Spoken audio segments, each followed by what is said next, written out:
Let's go to Aubrey from Wisconsin. Aubrey from Wisconsin, welcome to the program. What's on your mind today? Hello? Hi, Aubrey. What's going on? Hi, can you hear me okay?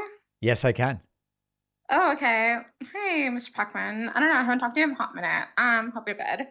Doing well. Um, um, Fabulous. I was just wondering, I guess, do you think that the Supreme Court can, right, okay, sorry, that was like the wrong. Do you think that the left, I guess, in general, we can still like get successes even with like a super right wing, like really gross Supreme Court? I was just like to know your views on that, I guess. So I think the answer is yes. The left doesn't give up because remember, Aubrey, the Supreme Court only weighs in on a few issues a year or per cycle, for lack of a better term, twice a year.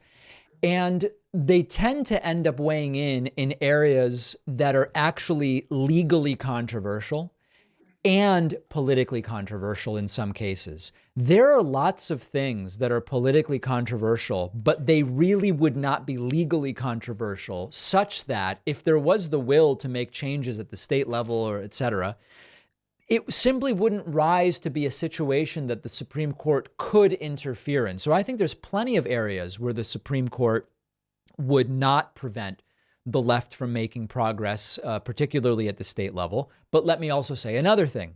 This is another opportunity to remind everybody that whoever wins in November of 2024, I feel like a broken record, Aubrey, whoever wins in November of 2024 has a real chance of selecting one or two Supreme Court justices. And we went through this in 2016. If that is Donald Trump or Ron DeSantis, it is going to be very bad and make the Supreme Court situation even worse. So just putting it out there, Aubrey, let's not forget about that and the fact that this is happening again in 2024. We don't want to end up in the same scenario. Yeah, my state actually counts. So I guess it's Wisconsin counts important. big. Wisconsin counts big. And it could be, I mean, listen, there's not, I'm not going to lie to you, Aubrey. There's not a lot of scenarios where Wisconsin is the difference maker, but it's not impossible. It's way more likely Wisconsin will be the difference maker than it will be California, if you understand. Yeah.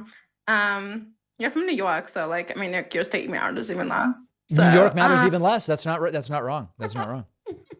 Yeah. with All love and right. Things are respect. otherwise, everything otherwise is good. No, terrible. I hate incels. But yeah, no, it's great. Thank you. You hate incels? Hmm. How does that affect you day to day? No, I had like I'm not gonna get into it. I had like a really bad ex, but like we're not gonna get into it. It's like really bad.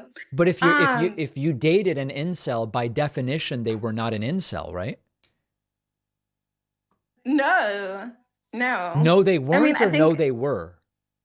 no, they were like I think people can like internally like spiritually still be incels, like unironically, right? Oh, like in other words, they weren't literally celibate, but they had incel energy.